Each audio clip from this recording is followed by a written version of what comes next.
The year that has just passed has been marked by His gracious providence. We have seen the completion of a great work at the Isthmus of Panama. Righteousness exalteth the nation, and peace on earth, goodwill toward men, furnish the only foundation upon which can be built the lasting achievements of the human spirit. This has been an American Minute with Bill Federer. For a free transcript, call American Minute at 1-888-USA-WORD.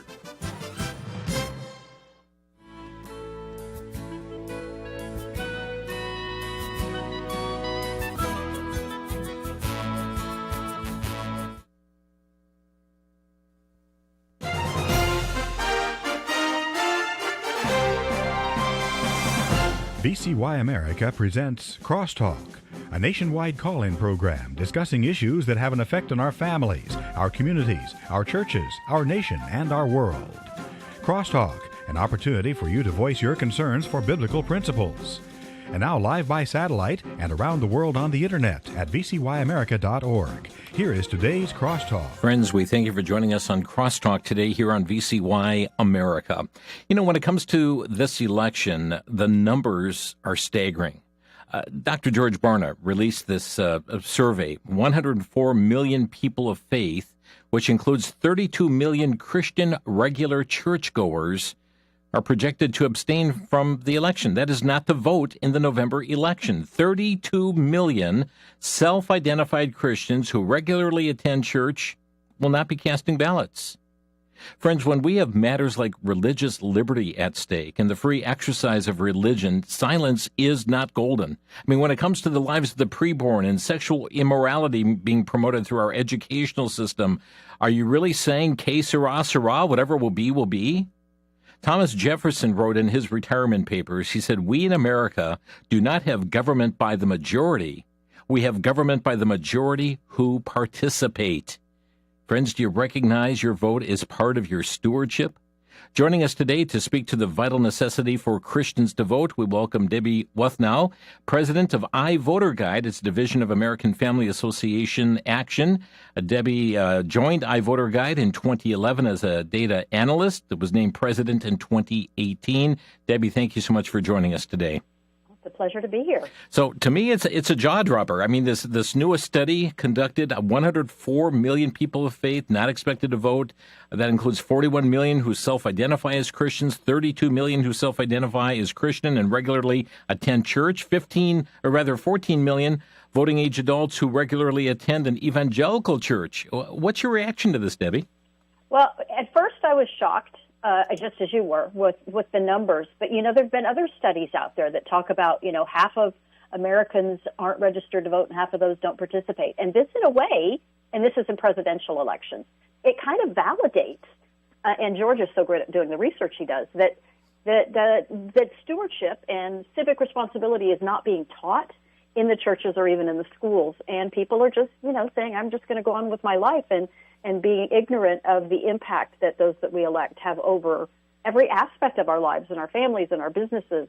So it just, to me, it puts an exclamation point on the fact that people are not participating. And it explains, in a way, how we end up with the government that we have, the school districts that we have, because people are not voting their values and participating in the process. Yeah, but people may not be able to just continue on with their life as they know it. I mean, when we consider the attacks that are going on matters like religious liberty, and when we're hearing statements that no, should not be exemptions for doctors who have a religious objection to performing gender transition surgeries or to not participate in abortions, all of those restrictions or exceptions need to be removed. I mean, life may not go on as we know it. Well, and sometimes somebody in difficult times, you have to hit bottom. You have to hit rock bottom till you'll change your actions. And maybe the way we are right now is going to be enough to have people to open their eyes and say, wait a minute, I'm not doing as good as I used to be. I need to participate. What's causing all of this? And people will maybe hopefully open their eyes and pay attention and start to seek out the truth and participate in what's going on. Because, I mean, our lives are very different. I mean, even just from 4 years ago, much less 10 to 20 years ago. And, it's that frog in the water. Have things changed slowly? Everybody just kind of goes along with it. But this changed recently, has been happening, I think, more strongly, more blatantly. And I think I think people are waking up. This study doesn't say it's happening very quickly, but I'm hearing the anecdotes of what's going on in school board elections and parents participating as they see what's going on with their kids and the transing and the CRT and just the crazy books that are in the libraries and the drag queen story hours. It's in a way, to me, becoming harder to hide from how far things have gotten. And my prayer is that will wake more people up. But this study shows that it hadn't happened yet. Well, let me share a quote from one of our founding fathers. This was Samuel Adams, and he said this: "Let every citizen remember at the moment that he is offering his vote that he is executing one of the most solemn trusts in human society for which he's accountable to God and his country." Debbie, do you believe that Christians have an accountability before God as to if they cast a vote or how they cast a vote in an election? 100%. I believe it is a stewardship responsibility. America was founded on biblical principles. If you look at the writings of the founding fathers, the Bible was their number one reference. And God created government, Romans 13, and God works through kings and queens. But our government is in a way upside down from the monarchies of the past, in that the greatest power is with we the people. That was the way that our whole government was created. Mm-hmm. So to me, your vote it relates to that parable of the steward, in that every vote you have is like one of the talents God has given you. Are you going to use it wisely and choose people like God instructs us to choose, which back in Exodus, he told Moses' father-in-law told him, look for leaders, when you appoint leaders over tens, 50s, and hundreds, look for honest people, men of God, who will tell the truth and are not corruptible.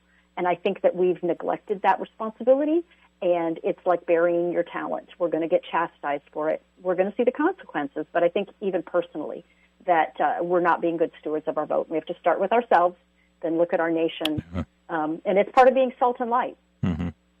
And again, friends, it's and Debbie just pointed this out, and this triggered my mind. It's we the people, not you the people. Okay, we are part of this. We're to be included in this. One other quote here, and then we're going to look into some other matters. And this came from Rutherford B. Hayes, 19th President of the United States, and he said this: "To vote is like the payment of a debt, a duty never to be neglected if its performance is possible." And Debbie, I can't help but think of the many who have fought and died to protect our right to vote. We're indebted to the many who have given of themselves to preserve our nation. To not vote and to do it purposefully is like slapping them in the face. And to vote and participate is really paying back a debt, isn't it? It is, and to me, it's neglecting that sacrifice that has been made. Life has gotten very cushy and very easy in America, and we forget the hard-fought battles for freedom, for liberty, for even the right to vote for certain classes and certain people. And they fought for that right to vote, and now we just kind of throw it out with the trash. So it's neglecting your duty, neglecting your responsibility, and throwing that away. And that's not being a good steward, and that's not what God would respect and honor and want us to do. We'll look at specifically what you're doing with your organization, but I'd like us to first stop and evaluate, why are some Christians hesitant to head to the polls? Why are they not voting? Well, what George found in his study, I think that we're not surprised by it. The first one is just a lack of interest in politics. I think that there's a lack of biblical teaching in civic responsibility, and the fact that things that sound political are really biblical issues, like life. God created life. Like, who's a man and who's a woman, and can you change back and forth? What is marriage? What is our responsibility to the legal immigrants, or to immigrants, or illegal immigrants? Is there a sovereignty of a nation? Those are all addressed in the Bible, but people tend to say, oh, that's politics. I don't want to be involved. I'm just going to go to church and talk about Jesus. Mm-hmm. So lack of interest. There's this personality thing. People will say, I don't like a particular candidate, at any level of office. So they just don't want to be involved. It's messy. It's dirty. I'm just going to bury my head in the sand and not participate. There's also, just before we move on from that, you mentioned this, but and someone shared with me a quote from a pastor here recently. We're not voting on personalities; we're voting on policies. Amen. Gary Hamrick said that, I believe, in addition to some others. But yes, it is what they do, not what they say. We are not voting for our pastor or a neighbor or a best friend. We're voting for somebody who can make America better, who can make my life better, who can make my state, my city better. And so we have to look at their policies and their actions, not just what they say, but what they've done. And sometimes it takes a fighter to get something done. And it's not the nicest guy. I heard somebody give an analogy of if you needed to have surgery, and there were two surgeons you could pick from. One of them had the best bedside manner. Oh, was he nice? But his success rate was only 75%. But this other surgeon who was kind of gruff, we hear that about surgeons, but he had 100% success rate. Which would you want? Well, now we're looking at the same thing for our country. Which one's going to accomplish what we need to get accomplished? Bedside manner is secondary. Okay, so I had interrupted. We were talking about why some Christians are hesitant to head to the polls. You talked about lack of interest in the politics. You talked about dislike for major party candidates. Any other reasons? Yeah, there were. The other ones are kind of related. It's that belief that my vote won't count. They look at how many people vote. Think about presidential elections that, there's millions of people who vote. My one little vote is not going to count. And I would counter that by saying that even at the presidential election, it comes down to what happens in a state. And the last presidential election was swayed by tens of thousands of votes in 6 or 7 key states. So even at the presidential level, your one vote does count.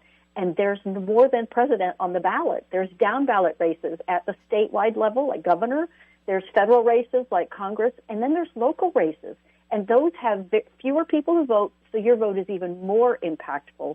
So every vote makes a difference, and even in the results, but also in your obligation to be a good steward, to be a good example to future generations.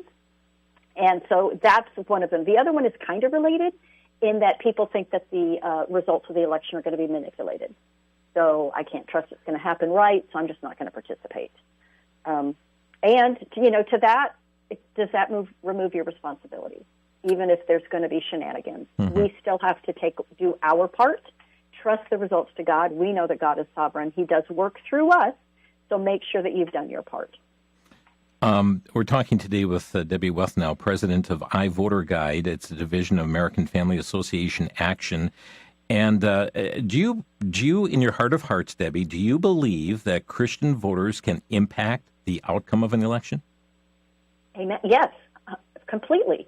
I look at the Christians who don't turn up to vote and the winning margins that could be swayed by the number of people in a church, especially when I look at local school boards and other things like that, that there are enough Christians in churches that could completely change the direction this country goes if they would become educated and turn out to vote.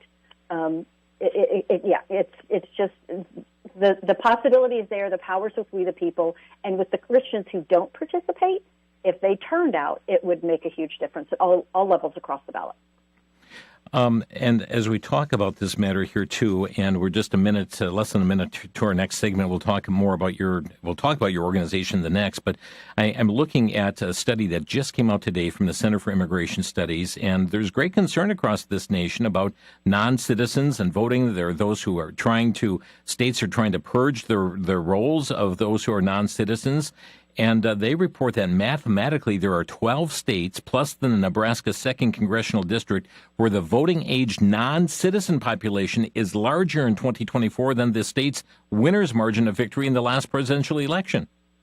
I'm not surprised by given the number of illegal immigrants who've come into the country and the fact that they've been bused and shipped around the country, I would not be surprised that they were shipped to key districts where it could make the difference. So that's why people in states are trying to clean up the voter rolls, re-looking at the motor voter and what's going on in that front, and even passing ballot measures to make sure that you prove your citizenship before you vote, because there's a lot at stake. There is much at stake. And friends, a quick break here, and you may feel like, I don't vote because I just don't have time to research the candidates. Well, our guest today is taking care of that for you. Back in a minute. You're listening to Crosstalk.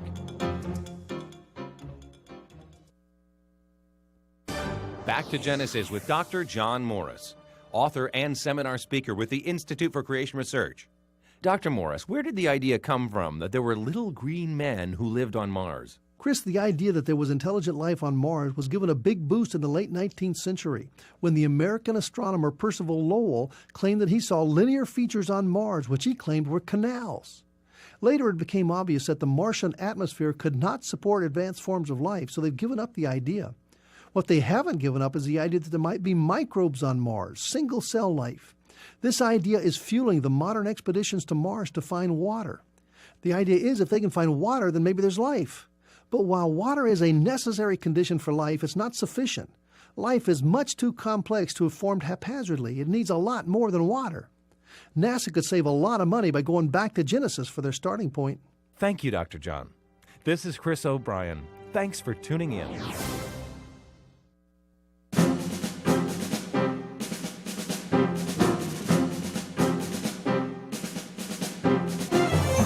The vital necessity for Christians to vote. Our topic today on Crosstalk. Debbie Wuthnow is our guest, president of iVoter Guide, and that really takes us to our core question here today.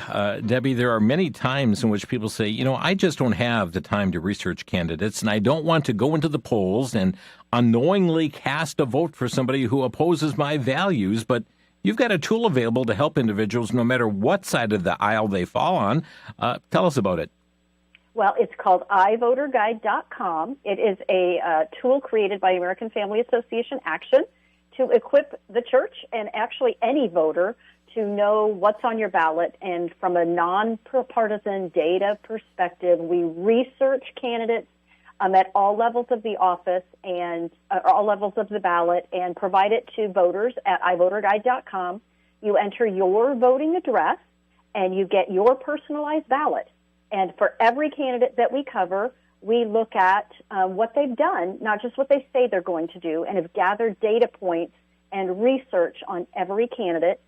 We kind of start by looking at their vote, what's called a scorecard or a vote rating. So if a legislator has ever held office, there are a bunch of organizations out there, hundreds of them, that score legislators based on how they vote on the issues important to that organization.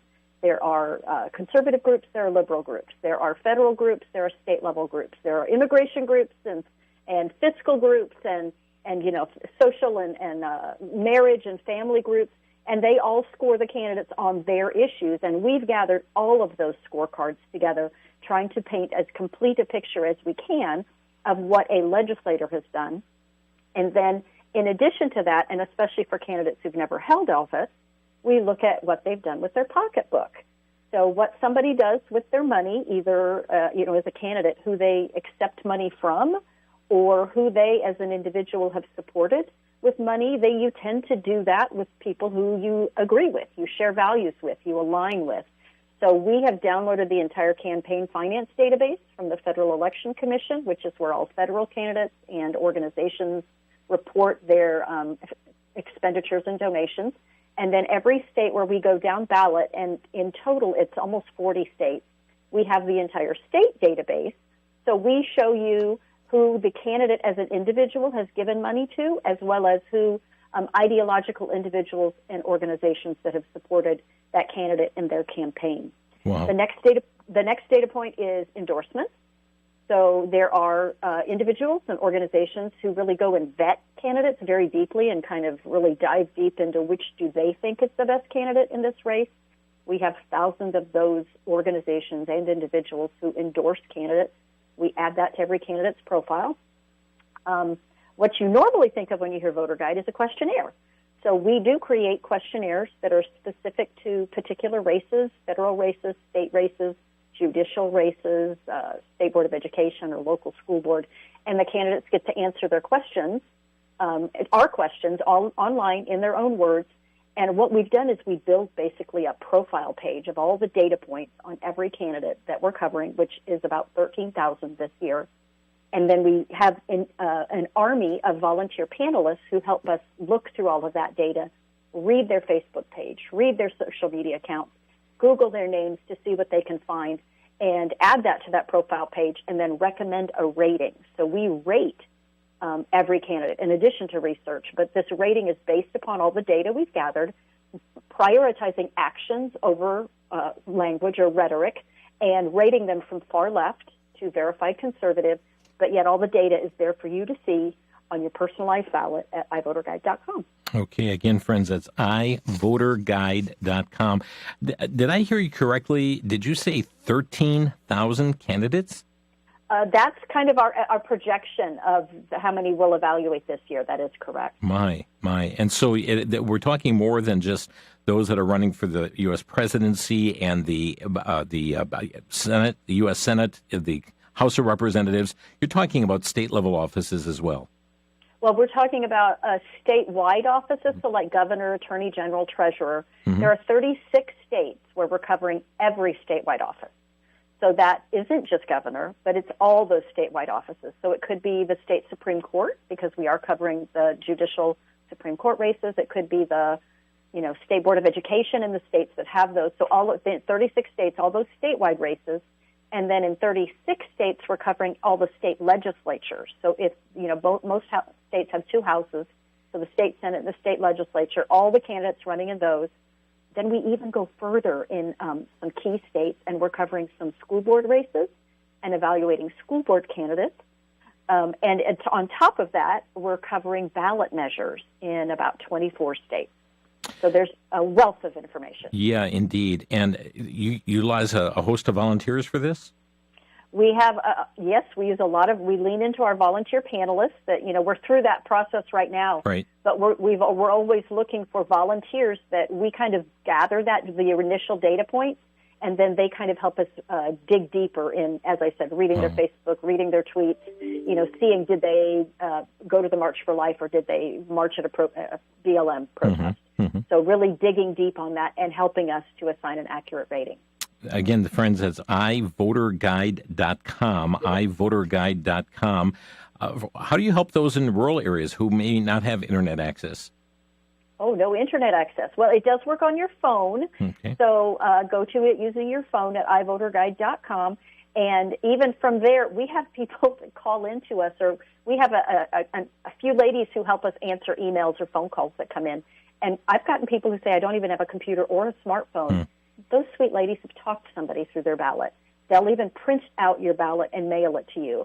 We're getting kind of close on the timing to do that. Right. But our goal is really to equip everybody to vote wisely, if at all possible. And friends, I mean, for many, it's just driving down to your local library as well and gaining Internet access and putting in the information there and having access to this.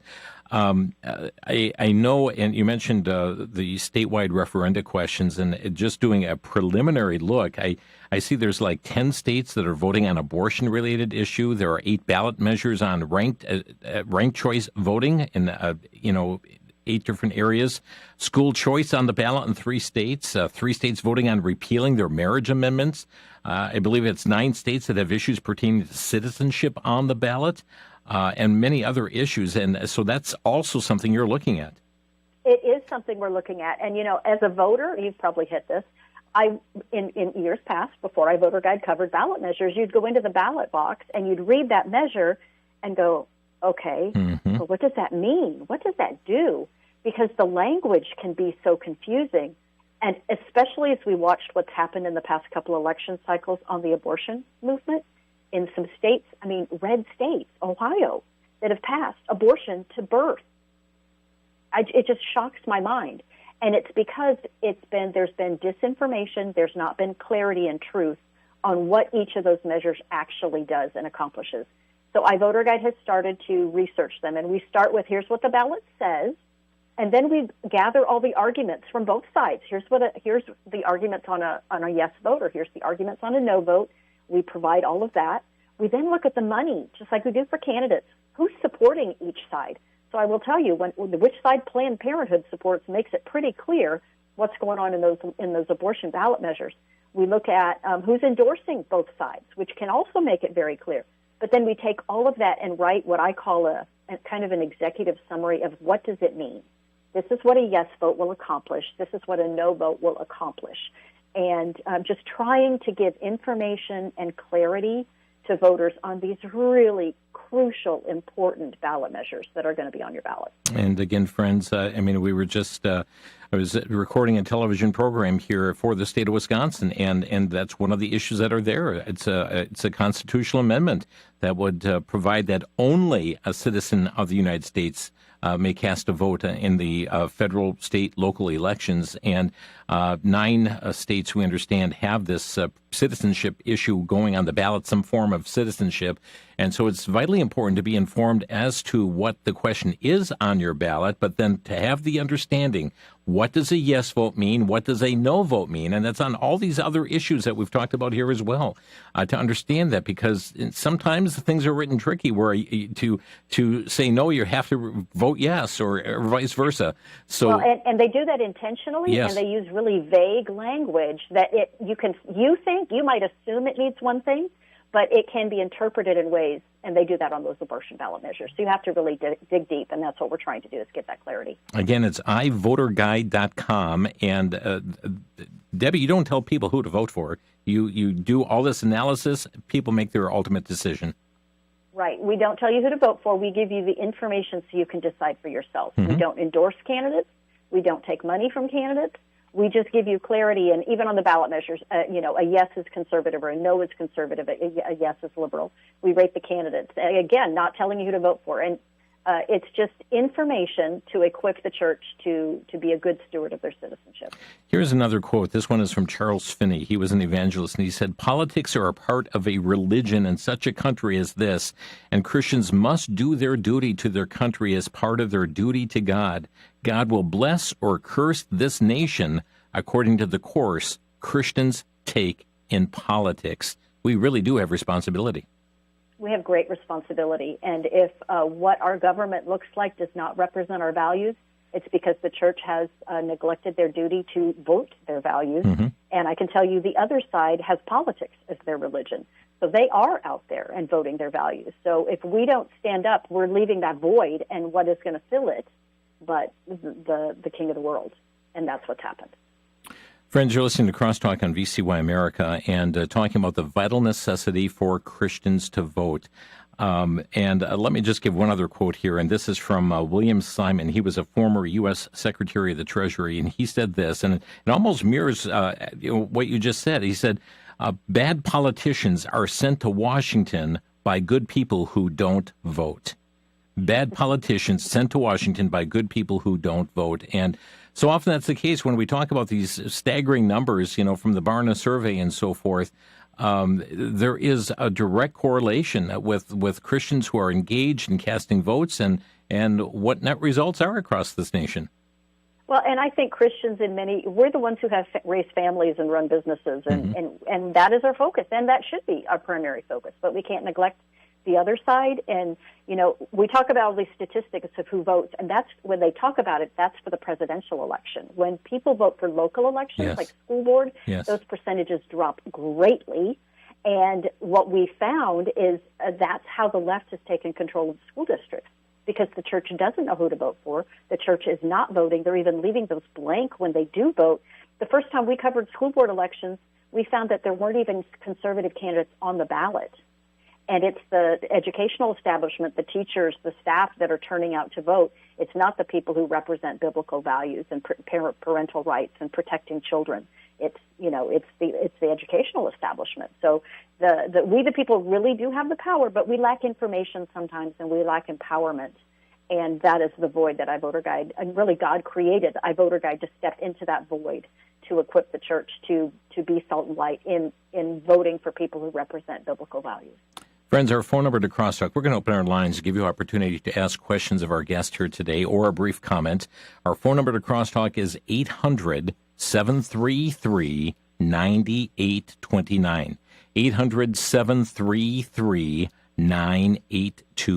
Our topic today is the vital necessity for Christians to vote. We will take your questions, the brief comments that you have, and we're talking with Debbie Wuthnow and the website, ivoterguide.com, and you may want to check that out. And if you've never been on it before, some of you have been using it regularly, but to ivoterguide.com. We'll be back in 1 minute. You're listening to Crosstalk on the VCY American Network.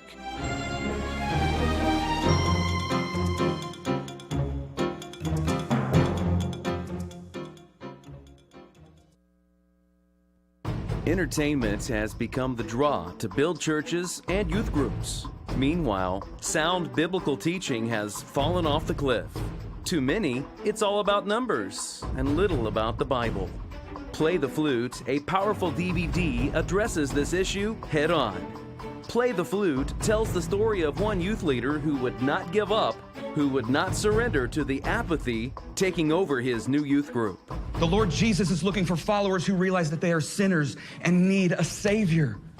These are His terms, and I can't change them. From Rich Cristiano comes Play the Flute, a powerful story on DVD available from VCY America for a donation of $18 or more. Call 1-800-729-9829. 1-800-729-9829. 1-800-729-9829.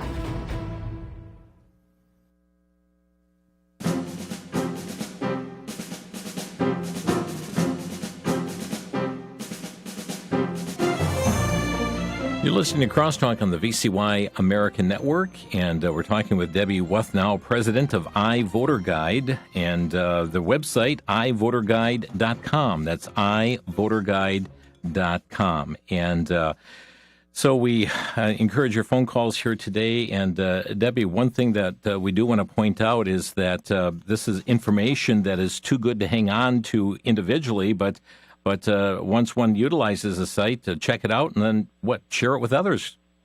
Well, yeah, exactly. If it helps you, imagine your friends and family that lack information, and just say, "I found this site who was helpful." You can sign up for our emails, forward an email, send them an email, tell them to go to iVoterGuide.com. Use social media, use Nextdoor, whatever social media you use to communicate with your friends and your family, because we all need to vote wisely. And this really has a tool that's grown through grassroots and through word of mouth. So help us get that word out. Okay, again, that's iVoterGuide.com. Let's go to the phone lines here today, and we're going to begin in Los Alamos, New Mexico. Greg, you're on the air. Hi, thank you. Personally, as a slave of Jesus, I think both candidates are so evil that you can't actually vote for either one. And you'd asked me the other week about what apostle said that God's in control of our leaders, and that would be the Apostle Paul in both Romans 9:17 and 13:11. Okay, thank you for your comment. So we have Greg saying, I can't support either candidate. Their values. I came across Ken Ham the other day from Answers in Genesis, put out this comment. He said, on voting, we need to maximize righteousness and minimize evil. And I took that and I thought, wow, what if an individual, Debbie, writes out their values on the left side of a sheet of paper, and then they took one candidate A, and put out their values on a sheet of paper, and then candidate B and put their values on the sheet of paper, and then you compare which ones best correlate to the values that I hold dear. I may not agree with this person on every aspect, but this person best lines up. Which one of these candidates is going to minimize evil rather than promote evil? Exactly. There's no 100% great candidate. We're all sinners. Jesus is not on the ballot. So we need to choose the one that's going to limit evil more, that's more closely aligned with our values, and that's going to kind of move our ball down the field. But not voting is voting for evil to take realm, because, believe me, the other side is certainly casting their vote. We've got Trigvi in Watertown, Wisconsin. You're on the air. Hi. My quick comment is,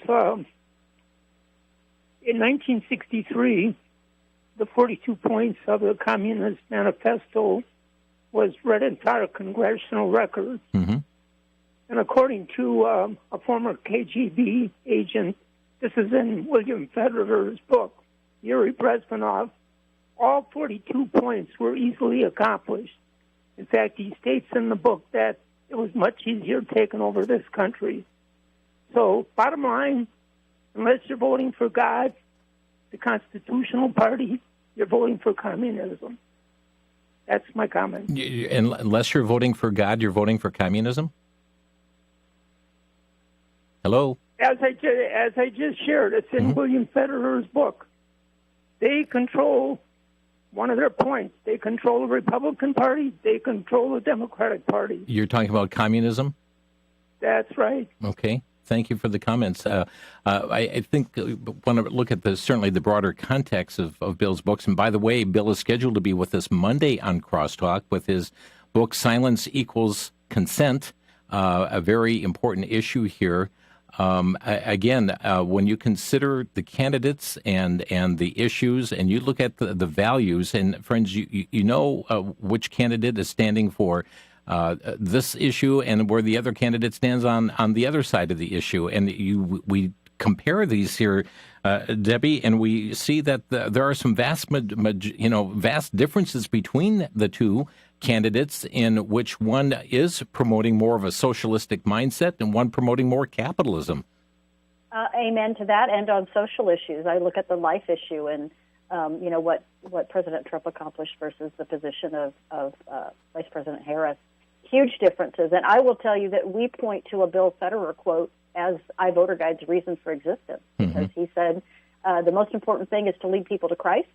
The second most important thing is to preserve the freedom to do the most important thing. Yeah. And that freedom's been under attack by people we've elected. So we can't give up that freedom. We've got to make our voices heard, to preserve that freedom, to hold church, to not be given mandates, to not have socialized medicine and all aspects of our economy. So I truly believe that we can't just not vote. We've got to do it to restrain evil, to do things that are closer to our biblical values, and not just feed the field to the other side. Yeah, and as someone said, I feel like I'm voting for the lesser of two evils.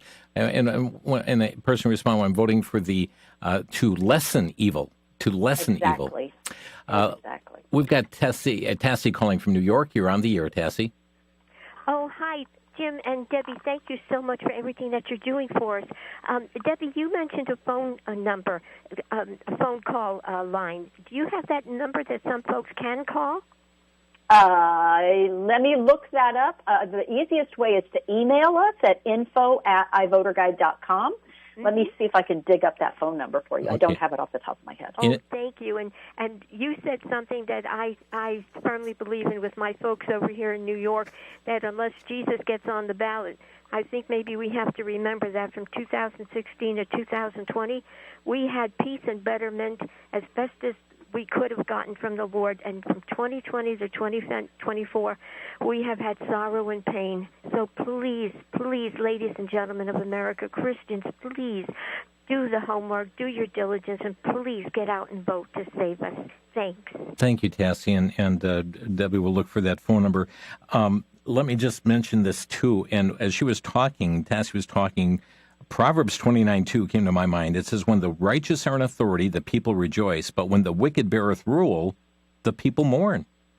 Very interesting what Scripture's saying that issue here, Debbie. And we're mourning now. I mean, so we need to get more righteous in authority, and we, the people, have the power. So I amen Tessie's comment. And I did find that phone number. So if you'd rather call in an issue, and you can leave a voicemail, and somebody will get back to you. The number is 662-821-2024. That's 662-821-2024, or you can email at info@ivoterguide.com, and our team will help you out. Great. Thank you for the call. Lines are packed here, and write the number down as soon as you hear somebody hang up with us. That means the line is opened at 800-733-9829. We have Wade calling from Minnesota. Wade, you're on the air. Yeah, I was just going to mention maybe a different perspective in looking at our vote, especially for those Christians who are abstaining this year. We know that God judges a nation and its people for its sins sooner or later. And he also says that if we turn from our wicked ways, he'll heal our land. I believe that maybe instead of looking at voting as a human right, let's look at it as a way to voice our expressing our voice in a tangible way, even to God, that says, I do not condone the trajectory or the path our country is headed. And so I think not only a vote for the current administration is telling God I'm fine with where we're headed, but I also think that not voting is doing the same thing. And I think that if we make our voice known, maybe we won't get the results we wanted, but we can be content knowing that we were a steward of what God has given us, and we pleased God with making that defensive move to remove the more evil candidate. So I was going to say, to not speak is to speak. Yes. Just like you said. I agree completely. Let's go to Linda next, Sardinia, Ohio. Linda, you're on the air. Yes, I've already voted, and my whole family's Republican, and I went to Brown County and got a voter guide, and I went to the courthouse and voted. And my grandpa Wardlow told me years ago that the Democrat Party is all about power, control, and greed, and the Republicans are a bunch of gutless wonders. They go along with the Democrats to get along. They don't do anything they say they're going to do to get voted. And I am totally disgusted, really, because since 1973, this nation has murdered over 80 million babies. They're still, at the top of Harris's campaign is abortion. Anyway, I say, and Trump, when he was in there in 2016 to 2000, you know what I mean. Anyway, I'm fired up about it. I don't see why I'm so sick and tired of people trashing Trump. It makes me mad. Okay. And that's all I got to say. Bye-bye. Okay, bye-bye. Let me just say this, that and we have to also keep from making the broad generalizations, because we have to look at individuals within those parties that you just mentioned there as well. And that's something you do, Debbie. You get down into who are these people, and you're going to find people within the parties that vary quite a bit. And so people can look at the records. I mean, you have gone through looking at the candidates' votes, their positions, the finances, their endorsements, questionnaires. You pool all that information together, and also how they're rated by different groups, and so people can see all of that to really cast their vote with confidence. Oh, amen. And I would tell you, in a general election, which is the one in November, where most people vote, usually you get to pick one candidate from each party. The parties are very different. If you really want to impact the type of person that you have elected and representing you, in 90% of legislative districts, that vote really happens in the party primary, when each party is determining the one candidate that will be on the general election ballot. That's when you have the greatest chance to get a candidate that more shares your biblical values. So if you are not voting in the party primary, I encourage you to challenge yourself and vow to yourself that I'm going to do it next time, and I'm going to go to iVoterGuide.com before I vote to find the most biblical candidate that I can find on my ballot. Okay, again, that's iVoterGuide.com. I, just the letter I. Let's go to Jerry in Whitewater. You're on the air, Jerry.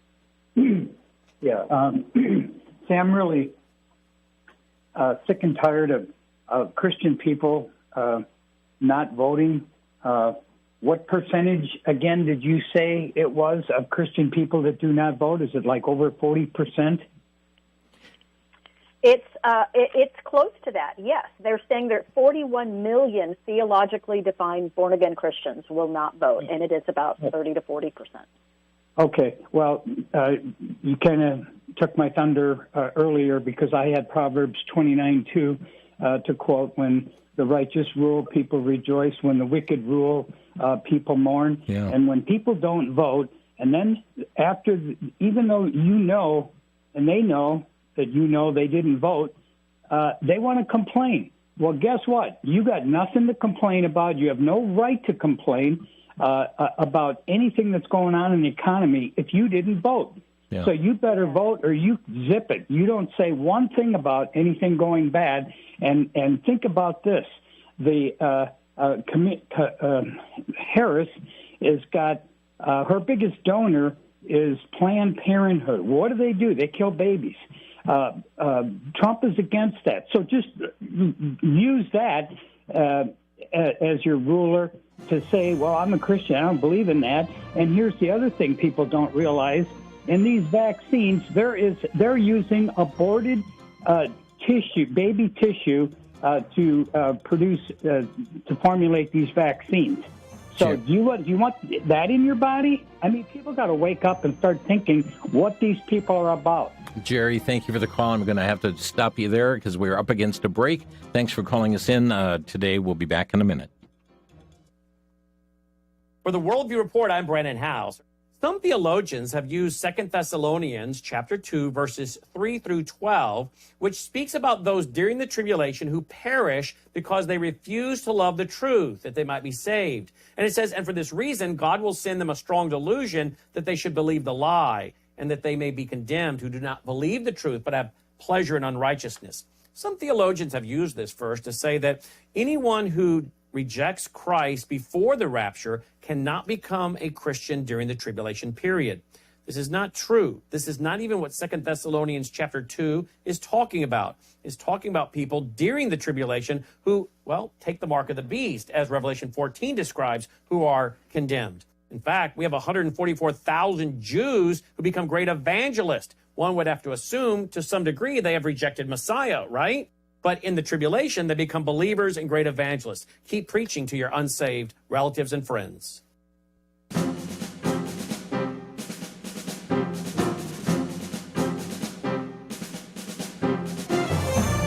As you recall from also the book of Proverbs, that righteousness exalts a nation and sin is a reproach to any people. You're tuned to Crosstalk on VCY America. Debbie Wuthnow is with us, president of iVoterGuide. Again, the website, iVoterGuide.com. If you need to email them, the email she provided, info@iVoterGuide.com. And for those who don't have access to do that, utilize the phone. That is 662-821-2024. Let's go right back to the phone lines. Andy is calling from Princeton. Andy, you're on the air. Yes. What do you use to mark the ballot the right way? Is it a pen, marker, or a pencil? Boy, that really differs from county to county and state to state. I mean, some will have only electronic voting. Some at the locations that I have attended, that sometimes it is a pencil that is to be marked. In other locations, they'll use a black ink pen. But that really varies, Debbie, unless you know of a better answer. I would just read the directions because they'll tell you probably on there what's going to be the best. If I think back to standardized tests, if you're voting by mail, just read the directions. Yeah. Okay. Thank you. Great. Thank you, Andy, for the call. We've got Noreen from Tucson, Arizona. Noreen, you're on the air. Hi. Good afternoon. I was looking at the ballot, and I don't remember the number. I'm not at home. But on the ballot, there has something to do with real estate taxes and homeless people or something. I don't know which number it is. I don't understand that at all. And I wanted to see if somebody could explain it to me. Is that a state? I don't know what it means. Is that a statewide issue in Arizona or just your local community? I'm not sure. I don't know. I think it's state. Okay. Debbie, if it has something to do with the property taxes and then homeless people, and I didn't understand it. Okay. I didn't know what to put.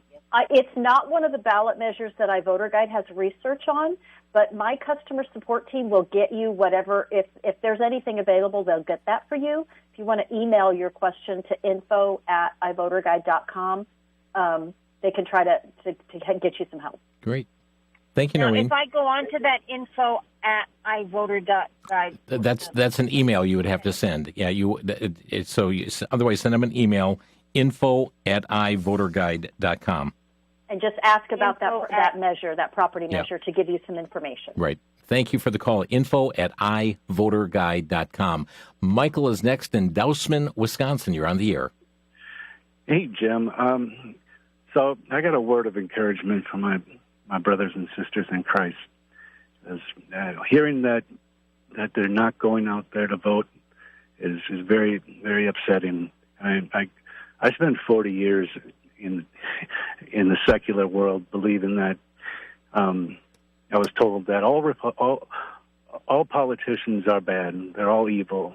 But as I've grown in the faith these last 7 years, I've got to see, and like using the discernment that God gives me, that there's a very real evil on the Democratic Party, and it's the conservatives that are truly trying to conserve the goodness that that God gives us from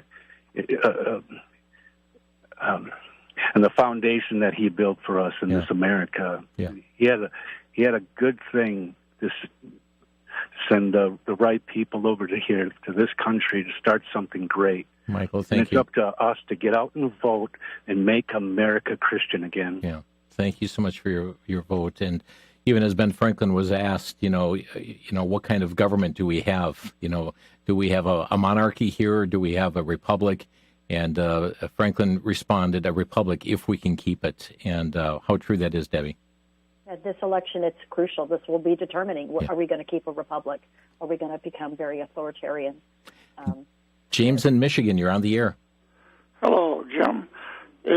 From Skaney, I want to say that I was a Vietnam vet, and the primary function of all militaries, of all countries through all the ages, was to guard against invasion. Sometimes we might have to take the enemy on before he arrives, but the bottom line is the Democrat Party has orchestrated the biggest invasion in history, and they have undone everything we worked for, and every man that has died or put the uniform on, it's a slap in his face if you vote for that party.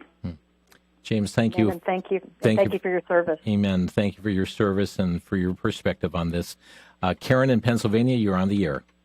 Yes, hi. Thank you for your time. I don't know what else to say after listening to all the comments here and having all your guest speakers on, if Christians are still on the fence. But I'll give my 2 cents worth really quick. It's basically, I believe, guided by the hand of God, and our forefathers set up the right to govern ourselves, which includes voting. It's about we the people, but it won't be if Harris gets in. And it's not about parties anymore. It's about freedom, I believe. And you got to consider what's happened in the past when Trump was in, his track record. He brought the jobs in. He closed our borders. He brought our energy.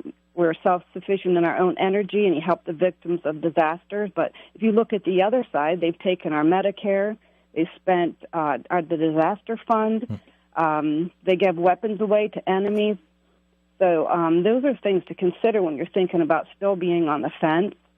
And it's bigger. It's bigger than politics. And I believe that a no vote is voting against your self-interest. And that's my comment. Thank you, Karen. Appreciate that. Debbie, we're going to have your comment here. But we're out of time for further calls. We're down to just half a minute. Go ahead, Debbie. I was going to say part of to empower you, that what George Barna found in his study is that people, if we could get those people who were unlikely to vote, they might be more likely to vote if they understood the biblical responsibility that voting really was, or if a family member or a friend convinced them the importance of voting. That empowers you, those of you who are fed up, to share with your friends and your family the importance of voting. And they also said they would be more likely to vote if they had an unbiased, objective briefing about what the candidates stood for. Tell them they need to vote, tell them it's biblical, and tell them iVoter Guide will give you information to empower you to go make a difference. So the power's in all of our hands. iVoterGuide.com, the website, or drop an email to info@iVoterGuide.com. Debbie, thanks so much for being with us and for pouring the time and efforts into all the research to make that available. It's been my honor and my pleasure. Thanks, Jim. And friends, thank you so much. Be in prayer for this election as well. God bless you. Thanks for listening to Crosstalk. You've been listening to Crosstalk via satellite and the internet from VCY America. Views expressed may or may not be those of this station. For a CD of today's program, send a donation of $6 or more to VCY Tape Ministry, 3434 West Kilbourne Avenue, Milwaukee, Wisconsin, 53208, or download by RSS or podcast from crosstalkamerica.com. And join us again for Crosstalk.